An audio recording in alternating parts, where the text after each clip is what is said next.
Chapter 73. Nancy Dugan's alarm went off at 6 a.m. sharp. It didn't matter if it was a weekday or a weekend, she got up at the same time. She wasn't one to lollygag around when there was work to be done.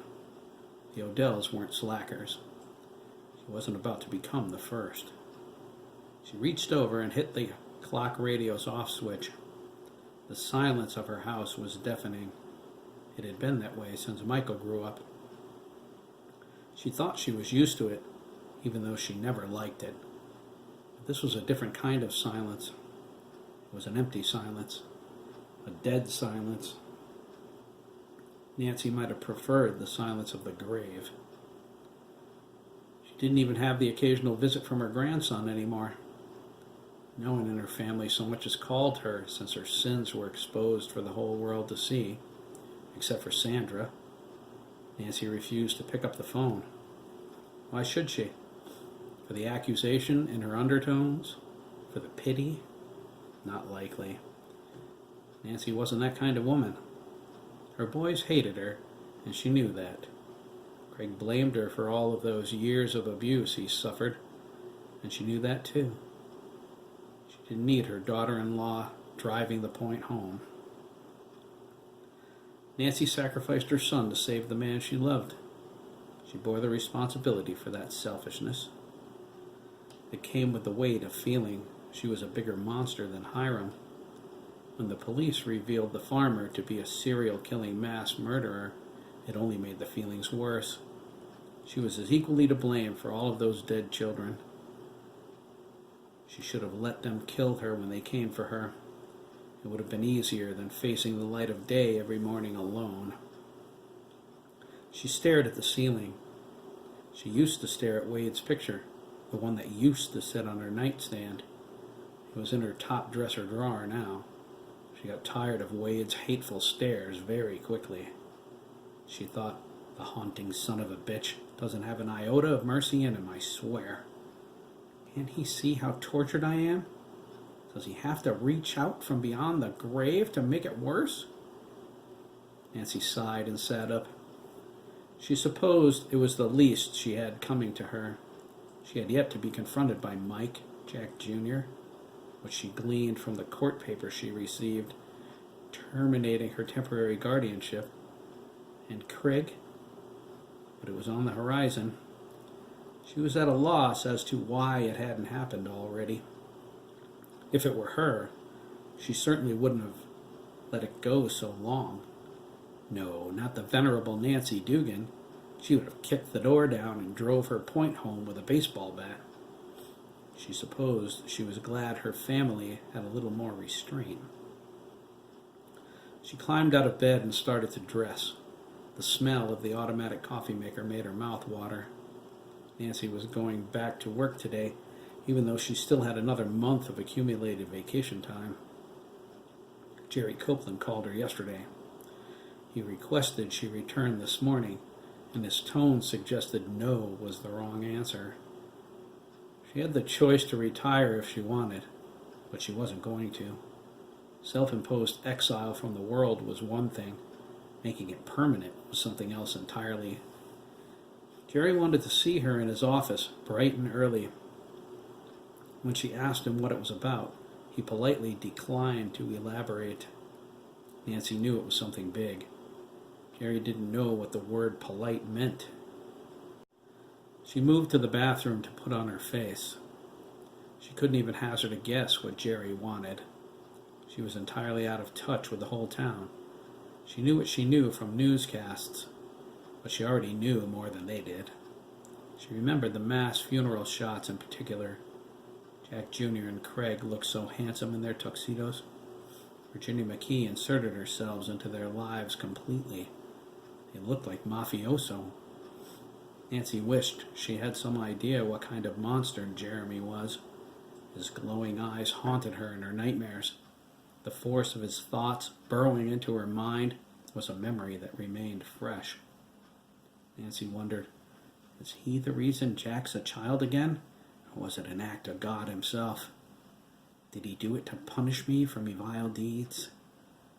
Nancy wasn't sure she would ever know. She lacked the one thing necessary to find out. She didn't dare knock on the door. That's what it is, isn't it, you silly cow? Nancy thought, making her way downstairs. They haven't called you because it's your responsibility to face the music. That's why you won't answer Sandra's calls. She's trying to build a bridge, and you're the one that has to lay the foundation. You'll never understand, Nancy answered herself. She stepped into the kitchen and got a cup of coffee. She sipped it black. Anything I say, they'll throw it back in me face. I ain't about to give them the satisfaction. Nancy turned to sit at the table. She jumped back a foot and dropped her coffee when she saw Wade's ghost in her chair already. He stared at her with the same angry, unforgiving eyes his picture had. You owe him more than that, woman, Wade snapped, his eyes burning into her. Go hang yourself, Wade Dugan, Nancy snapped, her heart beating madly in her chest. She snatched a dish rag off the refrigerator handle and knelt down to clean up her coffee. You've no right to come here and torture me. I've every right, Wade snorted, crossing his arms and legs. If I plague you to your dying day, it ain't punishment enough for what you've done. It ain't your place to judge me, Nancy growled, spastically wiping the floor. That's up to God Almighty. Wade grinned. What makes you think he hasn't? Nancy stopped wiping. She glared up at her dead husband and scowled. When he does, you can bet me damnation will be something more than listening to you flap your bloody lips at me for all eternity, to be sure. You can take that to the bank, missy, Wade fired back. Nancy resumed her wiping. She picked up the cup and threw it in the sink. She poured another, straightened her skirt, and turned to face Wade on her feet. Is this the way it's to be, then? Nancy sneered. Day in and day out, listening to you harp at me? If it has to be, Wade replied. Nancy sipped her coffee. She set it down on the countertop and crossed her arms, mocking him. You don't understand, Wade? She sighed. I did what I did for you. Wade laughed. His hollow, ghostly laughter echoed all around her. Nancy held her ground. Is that what you tell yourself? He asked. You let Jackie get violated time and again by that pig for me? 'Tis the truth, Nancy snorted. She looked away when she said it. Wade's shadowy, wisping form grew cold. You can lie to yourself all you want, he spat. Don't waste your lies on me. I'm not lying, Nancy screamed. Wade floated out of the chair. He hung in the air, a frigid, angry spirit. You didn't do it for me, Wade cried. You did it for yourself. Nancy's bravado faded with the last syllable, and she began to cry. Wade hung in front of her without a hint of sympathy. He radiated such extreme cold, the windows were icing over. You're going to do what's right, Nancy, Wade said sternly. You're going to face the boys, and you're going to let them say whatever they please. If they choose to cast you out of their lives for good, 'tis no less than you deserve. I can't, Nancy sobbed. I can't face it. I can't bear to see the hate in their eyes. Wade started to fade away. You'll bear it, he assured her. You'll bear it, or I'll haunt you every day till you're cold in the ground. As he disappeared, he added, I'll not rest until you do, Nancy. I swear to you, as God is me witness. He was gone. Nancy wept. Her tears subsided a few minutes later, and she got up. She had time to fix her makeup and get in the car. She made it to Jerry's office with a minute to spare, but only because she ran the light at Wickett Avenue. Melba Wright, Jerry's birdwoman secretary, whined at Nancy to go right in. Jerry was expecting her. She turned the ornate handle on the door and stepped over the threshold. Harold Kingsley sat in one of the two chairs in front of Jerry's desk. He was tall and solid, nearly 60, and wore thick, heavy glasses. His salt and pepper hair, mostly salt, was slicked back with what looked like Vaseline. Jerry was in his chair, a brooding, aggravated look on his face. He wore jeans and a t-shirt, something Nancy couldn't remember seeing since Jerry was a boy. She walked over to the desk, her face carved out of iron. "Sit down, Nancy," Jerry said. "I want to discuss your new duties with you." "My new?" Nancy asked, reaching for the seat. She almost fell into it. She was short. The chair was tall. Her feet comically dangled an inch above the floor. "Dennis has left my employ," Jerry said. "He wants some time to himself before he leaves for college." He nodded toward Harold. "I originally offered his position to Harold." He looked at Nancy. "I wanted that out in the open." "I understand, Mr. Copeland." Nancy nodded. "Harold has a wee bit more experience than I do." "Exactly," Jerry snorted. He sighed. "Unfortunately, Harold's grandson is coming to live with him." Nancy felt a twinge of guilt and a sudden chill. She almost turned to see if Wade was behind her. "Mark's father passed away," Harold offered. Nancy knew there was more to it. She sensed he was holding something back. She was aware of the rumors surrounding the Kingsley's daughter and her lover. She knew Harold had never seen his grandson. His father, Alonzo Blani Macarello, took him from the hospital shortly after his mother, Harold's daughter Candace, died during childbirth. She succumbed to injuries she suffered from jumping out of the Korean War Memorial Monument on Tower Road. The added responsibility of raising a 15-year-old precludes him from accepting additional duties here at the mill, Jerry continued.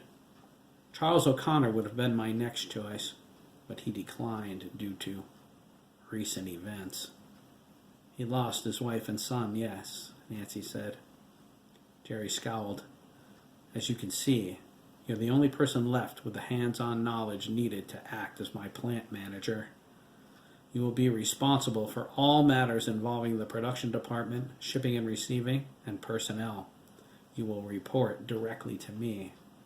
He nodded at Harold once again. "Harold and I will spend this week training you." He cleared his throat. "I will assume your duties on the floor and train whoever you recommend to replace you." Nancy considered his words carefully. She thought about her staff and decided there was only one person ready to take the reins in production. "Darren Washington," she nodded. Jerry's eyebrows shot up. "The black guy?" "Darren's been with us for 6 years now," Nancy said.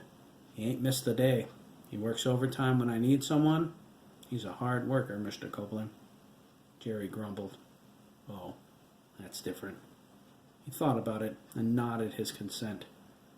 "Does he know what your present salary is?" "Not at all," Nancy replied. "Me wages are none of the help's concern." "Fine," Jerry said. "I don't want him to expect your rate." He moved around in his chair uncomfortably. "He doesn't have your experience." "Of course," Nancy agreed. "You cheap son of a bitch." Jerry handed Nancy a contract. "You have to sign to accept. You'll be privy to confidential information. There's a clause that prevents you from discussing company business with outside agencies." He tapped on a particular paragraph with his gold monogrammed pen. "You'll take note of your new rate of salary. It begins as soon as Harold certifies your training is complete." Nancy took the contract and read the paragraph he pointed out. Her eyes opened so wide they nearly fell out of her head. "Mr. Copeland," Nancy cried, "that's more'n double me present wage." "I'm glad you approve," Jerry smiled. "It's still only 2/3 of Dennis's pay. That, combined with Darren's lower rate, almost makes up for what McKee is milking me for child support."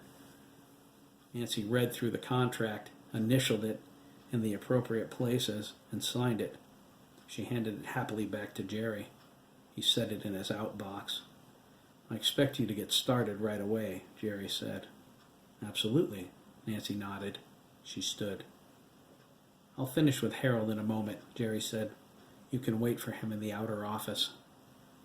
Nancy replied, Thank you, sir, and closed the door on her way out. Harold braced for what he knew was coming. Jerry's face grew angry. You know I'm not happy with this, Harold. She's a woman. I didn't want a woman running my mill. Harold sighed. I know, sir. I can't help it. My grandson's going to need a lot of attention. Jerry leaned forward and folded his hands on his desk. I'm all ears. Sir, Harold said politely, I'd rather not get into it. I'm not asking, Harold, Jerry barked. Spill it. Call it my need to know. Harold lowered his head. He wanted to tell Jerry to go to hell, but he was too old to start a new career and too young to retire.